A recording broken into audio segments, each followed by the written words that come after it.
The entire Illuminati system is today operated by the Crown. And what is the Crown exactly? Well, contrary to popular belief, the Crown does not refer to the royal family or to the British monarchy, but to the inner city of London, which in actual fact is a privately owned corporation that functions as a completely separate sovereign state outside the jurisdiction of England, the same as its two sister city-states of Vatican and Washington's District of Columbia, all of which combine to form the empire of the three cities.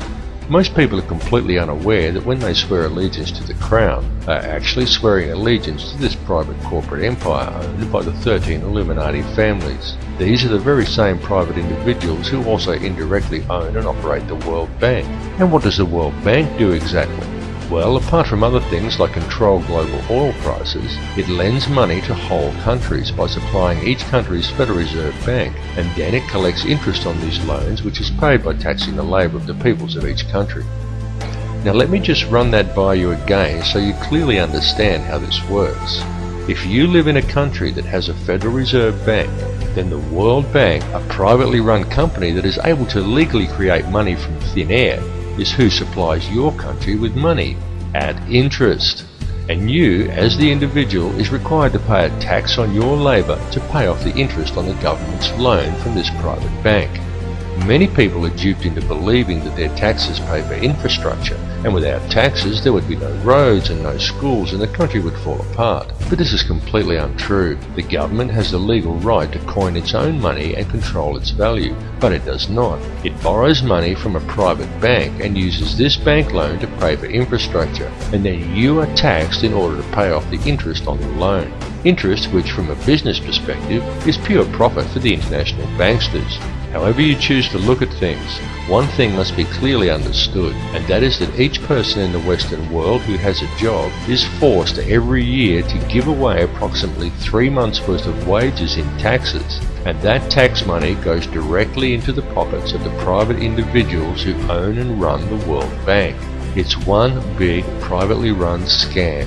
And if you ever allow yourself to be microchipped and cash money is abolished altogether, which is their plan, then all bills and all taxes will automatically be removed from your account when they are due, whether you actually owe the money or not. And if you complain about the system, well then they can simply turn off your chip. Since all commerce will centre around the chip, you will not be able to buy food or pay rent or do anything at all, and there will be absolutely nothing whatsoever that you can do about it. And that is their goal, to limit the size of the population on Earth and to microchip those that are left. And then it's game, set and match, and total control of the world and everyone in it will be in the hands of an international cartel of criminal banksters. This whole scam is being planned and carried out very methodically. It is these people and their minions and puppets who attend such gatherings as Bilderberg meetings and the Bohemian Grove Summer Festival, and who still adhere closely to the schools of ancient mystery, which many such as the late Bill Cooper have referred to as the ancient mystery religion.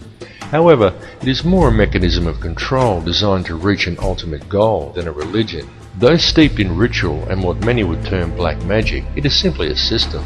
The Illuminati system, and though its workings seem complex to the layman, in reality it's quite simple, and it's also very easy to see once one has acquired the correct manner of looking at things. And there is definite purpose and reason in the ritualistic nature of this system, in its use of numerology, symbolism and ritual, and all that is needed to realize this is a deeper understanding of the true nature of the universe and how we are all connected to it.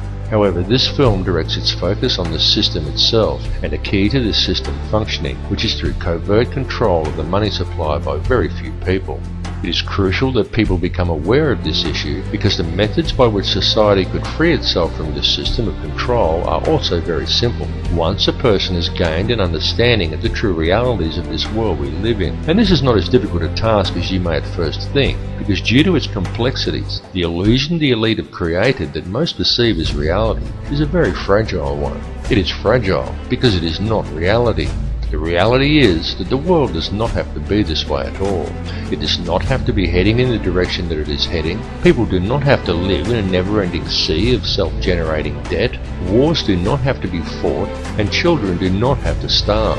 And don't think people starve because the world is overpopulated. Don't believe what the television tells you. The world isn't overpopulated at all. In fact, let's look at it realistically with a simple comparison of population versus land mass, and we could do a rough estimate and formulate a quick hypothetical to demonstrate this very easily. There are approximately 6 billion people in the world, and there is 2.97 million square miles of land in the island continent of Australia. 2.97 million square miles breaks down to 1,900,800,000 acres, which then converts down to 7,603,200,000 quarter-acre blocks of land. So, we could hypothetically give every person in the world a quarter-acre block of land, and they would all fit into an area the size of Australia. Each would have enough land that they could all have gardens and grow a substantial supply of their own food, and we would still have 1,603,200,000 quarter-acre blocks, or an area roughly half the size of Queensland, left over, plus the entire rest of the world. Now just pause to let that sink into your brain for a second. All the people, that's every man, woman and child on Earth, would comfortably fit inside Australia. Each individual person could have a quarter-acre block of land, and we would still have half of Queensland and the entire rest of the planet left unoccupied. The world is not overpopulated at all. It is just very badly managed, and you need have absolutely no doubt whatsoever that this bad management is intentional and it is methodical.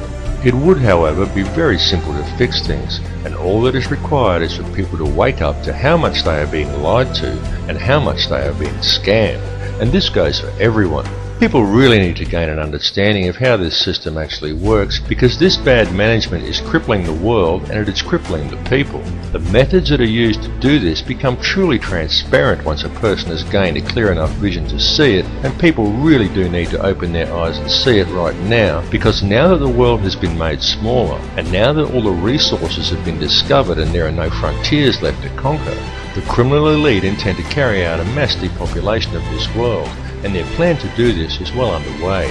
They are doing it in the Middle East with war, in countries such as Africa through starvation, and now in Western countries through water additives, aerial spraying, and through the introduction of toxic and nutrient-deficient genetically modified foods. And this is very soon to be taken to the next level with the global introduction of Codex Alimentarius, an insidious set of food guidelines that are due to come into effect worldwide on December 31st, 2009.